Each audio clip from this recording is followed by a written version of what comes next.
ہیں تو ہم انسان ہی نا, ایموشنس تو سب کے پاس ہیں, فیلنگس ہیں, ایسا تو نہیں ہے کہ فیلنگ لیس ہے کہ روئی نہ. مطلب میری ڈاکٹر صاحب اس چیز سے اریٹیٹ ہوتی تھی کیونکہ خواتین روتی تھی بہت شروع میں. ہم لوگوں نے یہ چیزیں دیکھی تو نہیں ہوئی تھیں, عادت تو نہیں تھی, پتہ تو نہیں تھا یہ سب ہونے والا ہے, اور بہت ساری ان کے چھوٹے بچے تھے تو وہ اپنے بچوں کو یاد کر کے روتی بھی تھیں. تو پھر ڈاکٹر صاحب کو ہوتا تھا کہ مطلب یہ تو نہیں روتی کبھی, یہ تو ہر وقت دیکھو تو اس کے تو یہ دانت نکلتے رہتے ہیں. اب میرا مسئلہ یہ تھا کہ اب مجھے کوئی ملتے بھی ہیں لوگ تو پوچھتے ہیں کہ آپ تو اتنی نازک سی لگتی ہیں اور آپ نے اتنا مشکل ٹائم کیسے گزار لیا, یہ 14 مہینے آپ نے کیسے جیل میں کاٹ لیے اور یہ وہ, اور آپ ہمیشہ ہنستی رہیں. تو مسئلہ یہ کہ ہر بندے کی ایک نیچر بھی ہوتی ہے نا, میں بائی نیچر ایسی ہوں. اگر آپ مجھے کسی چیز کے لیے منع کریں گے یا آپ مجھے کسی چیز کے لیے میرے پہ سختی کرنا چاہیں گے کہ جی یہ آپ نہیں کر سکتی, تو میرے تو باپ نے کبھی ہم پہ سختی نہیں کی نا, میرے تو باپ نے کبھی ہمیں فورس نہیں کیا کرنے کے لیے کہ یہ تم نے یہ نہیں پڑھنا, یہ نہیں پڑھنا, یہ ایسے نہیں کرنا, یہ ویسے نہیں کرنا. میرے تو ابو نے کبھی ہماری شادیوں میں کئی بار بھی یہ نہیں کہا کہ جی یہاں ہی شادیاں کرنی ہیں. انہوں نے ہمیشہ پہلے ہم سے پوچھا کہ بھئی یہ پرپوزل ہے, آپ لوگوں کو اعتراض تو نہیں ہے. تو مجھے آپ جتنا بھی آپ کہیں کہ میں نازک لگوں یہی لگوں, پھر اگر آپ کی سیلف رسپیکٹ کی بات ہے تو پھر میں پہلے خان ہوں. تو میرا میاں مطلب عتیق ہمیشہ مجھے کہتا ہوتا ہے کہ بیگم تم جو ہے نا پٹھانی ہے. تو پھر اگر سیلف رسپیکٹ پہ بات ہے نا, پھر ضد پہ اگر بات ہے تو میں خان ہوں پہلے. تو مجھے ہمیشہ یہ ہوتا تھا کہ ہم یہاں پہ رہ رہے ہیں تو ہم اپنی وجہ سے رہ رہے ہیں, کیونکہ ہم کسی کے ملازم نہیں ہیں کہ ہم کسی کے آرڈر پہ چلیں گے, ہم کسی کی ڈکٹیشن نہیں لیں گے. ڈکٹیشن میں نے زندگی میں کسی کی نہیں لی. مجھے بلکہ بڑی حیرت ہوئی, ایک دن عتیق مجھے کہنے لگے کہ نہیں یہ اپنے کسی دوست سے بات کرتے, ہم سب فیملیز بیٹھی ہوئی تھی, تو کہنے لگے نہیں یہ نا مجھے اس کی نیچر کا پتہ چل گیا ہے, اگر آپ نے اس کو کوئی کام کروانا ہے نا تو آپ اس کو اس طرح کہہ دو کہ بیگم یہ کر دو گی تو پھر یہ کر دے گی, اگر آپ نے اس کو کہا نا کہ جاؤ یہ کر دو تو پھر نہیں ہونے لگا وہ کام. تو مجھے اس لیے اریٹیشن ہوتی تھی. اور دوسرا پھر بہت دفعہ ایسے ہوتا تھا, جیسے ایک بار مجھے پتا چلا میری امی 80 سے بیہوش ہو گئی, ان کا بی پی اتنا شوٹ کر گیا کہ وہ بیہوش ہو گئی.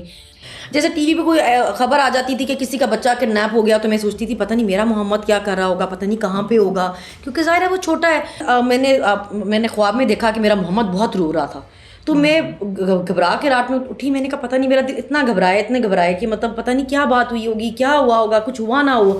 تو جب وہ میرے سے ملنے آیا تو گھٹنے میں کافی چوٹ لگی ہوئی تھی, تو میں نے اس کو کہا کہ یہ کیا ہوا ہے, تو ماما کہنے لگی کہ یہ نا گر گیا اور اس کو چوٹ لگی اور یہ بہت رویا. اس دن مجھے اتنا ہوا کہ میں نے کہا ماں میں نے نا خواب میں دیکھا کہ جیسے یہ بہت رو رہا تھا نا.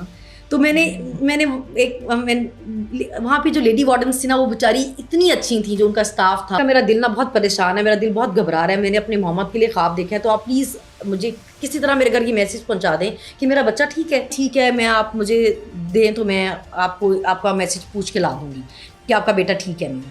تو پھر اس نے مجھے کہا نہیں آپ کی میری فیملی سے آپ کی فیملی سے بات ہوئی, وہ کہنا آپ کے بچے ٹھیک ہے, آپ پریشان. تو میرے گھر والے تو مجھے یہ باتیں بتاتے بھی نہیں تھے. جب میری زونی کا بازو بھی فریکچر ہوا تو وہ 6 ویکس نہیں آئی, تو میں امی کو پوچھوں بچے نہیں آ رہے, امی کہ گرمی بہت ہے بیٹا, گرمی بہت ہے, بچوں کو لگتی ہے گرمی بہت ہے. پھر میں نے ڈاکٹر صاحب کب کا, میں نے کہا ڈاکٹر صاحب آپ نے بتایا نہیں مجھے.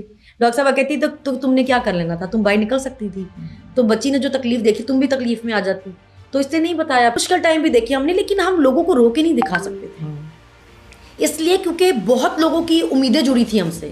جب ہم باہر جاتے تھے تو بہت لوگ کہتے تھے کہ جو آپ ہمت دکھا رہے ہیں نا اس سے بہت لوگوں کو ہمت. جب آپ اس طرح ہنستے ہوئے آتے ہیں نا تو ہماری ہمت بن جاتی ہے. ہمیں لگتا ہے کہ اگر آپ لوگ برداشت کر سکتی ہیں تو ہم بھی برداشت کر سکتے ہیں. تو ہم پہ بہت ذمہ داری تھی.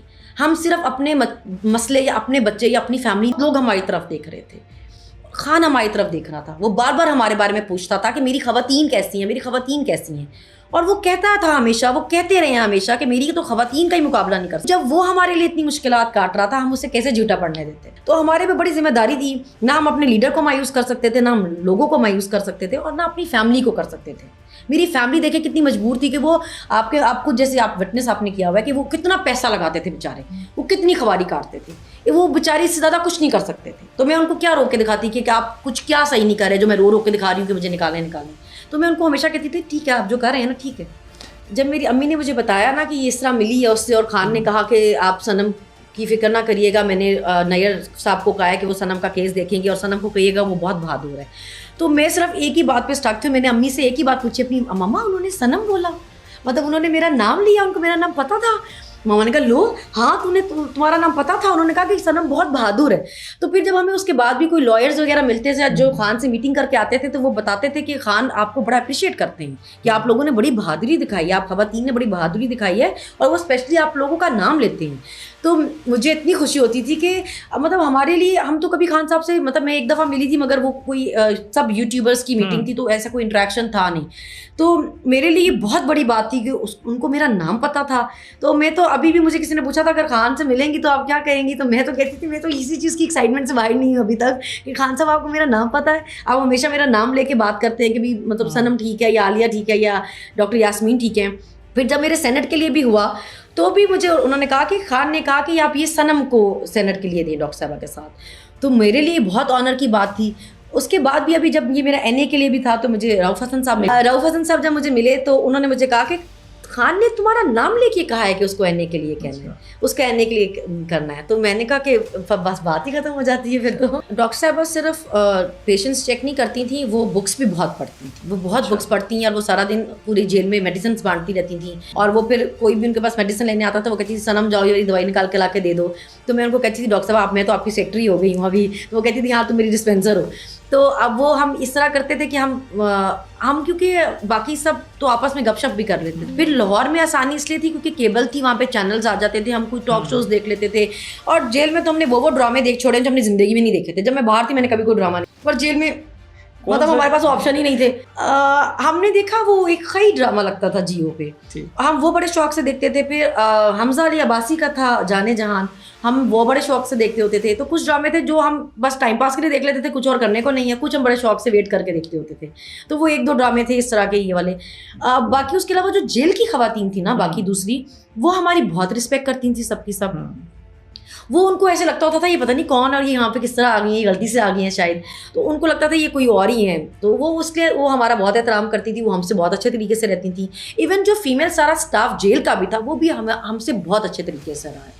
شروع میں ہم پہ سختیاں ضرور ہوئی ہیں, لیکن وہ ان کو ہوتا تھا کہ یہ ہمیں جو کہا گیا ہم وہ کر رہے ہیں, ہمیں جیسا بولا جائے گا رکھنے کے لیے ہماری مجبوری ہم ویسے رکھیں گے. لیکن پھر جیسے جیسے ٹائم گزرتا گیا تو لڑکوں والی سائڈ تو جو سختیاں رہیں, لیکن ہماری طرف تھوڑی نرمی ہو گئی تھی. پھر ہمیں کم از کم انہوں نے ایسے ٹریٹ کرنا شروع کر دیا تھا جیسے وہ باقی پرزنرس, ہمارے ساتھ ویسا سلوک ہونا شروع ہو گیا تھا.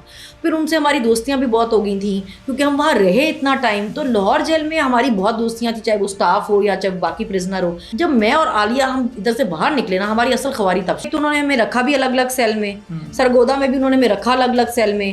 پھر وہاں پہ ٹی وی چینل میں بھی کیبل کا صرف ایک نیوز چینل آتا ہوتا تھا. آپ سوچیں کہ کوئی ٹاک شو نہیں آتا تھا, کچھ بھی نہیں, ایک چینل ہوتا تھا صرف. نہ کوئی خبر پتہ چلتی تھی, نہ کوئی باہر آپ کا رابطہ ہو پاتا تھا. مطلب گجرانوالہ میں تو اس طرح کرتے تھے کہ اگر ہم نے کورٹ ہیئرنگ کے لیے جانا تھا تو وہ فیملی کو بھی نہیں آنے دیتے تھے. انہوں کو کہتے تھے, وہ کہتے تھے کہ جو یہ کوئی بھی نہیں کر سکا وہ ہم کریں گے, ہم ان کو فکس کر کے دکھائیں گے.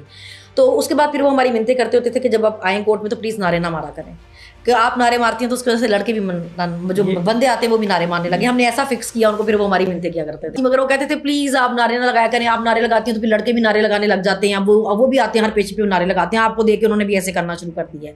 پھر بات وہی آ جاتی ہے کہ جب آپ کسی کو بہت دبانے کی کوشش کرتے ہیں نا تو پھر ایک ٹائم تک بندہ برداشت کرتا ہے, پھر ہر بندہ ریزسٹ کرتا ہے. جب ہم جیسے آتے جاتے تھے نا تو ہم پریزن وین میں سے بھی بولتے جاتے تھے. ہم کورٹ میں بھی جاتے تھے تو ہم بولتے رہتے تھے, ہم چپ تو کرتے نہیں تھے کسی ٹائم. انہوں نے کیا فکس کرنا تھا ہمیں, وہ تو بیچارے اسی کوشش میں رہتے تھے کہ کس طرح تھوڑی دیر کے لیے کا منہ بند ہو جائے. تو وہ کوشش ان بیچاروں نے بہت کی. وہ زیادہ میکسیمم یہ کر سکتے تھے کہ ہمیں 6-8 گھنٹے پریزن وین میں رکھ لیں. بدتمیزی کرتے تھے. وہاں پہ بھی جو ایس پی اور ڈی ایس پی رینک کے لوگ تھے نا گجرانوالہ میں بھی, وہ کافی تمیزدار تھے. انہوں نے جب وہ خود انویسٹیگیشن کے لیے ہم سے آئے تو وہ کافی ڈیسنٹ تھے. یہ جتنے جونیئرس تھے نا یہ سارے, وہ بہت ہی بیچارے اوور سے تھے, چھچورے سے, ایسے تھوڑے میں زیادہ ڈلا ہوتا ہے نا جیسے, اس طرح والا حساب تھا ان کا, انتہائی بدتمیز. اگر وہ ایک دو سینئر آفیسر مجھے نہ ملتے تو میں کہتی کہ ساری ہی پولیس بہت گھٹیا تھی گجرانوالہ کی. لیکن کچھ تھے, ایک ایس ایچ او بھی بلکہ ہمیں ملے کورٹ میں, انہوں نے مجھے کہا کہ میرا ویسے کوئی ہے نہیں پی ٹی آئی سے, لیکن آپ لوگوں کی ہمت و سلام ہے. تو کچھ بہتر لوگ بھی ملے. لیکن جو سب سے بہترین پولیس تھی وہ میں نے پہلے بھی انٹرویوز میں کہا, وہ میاں والی کی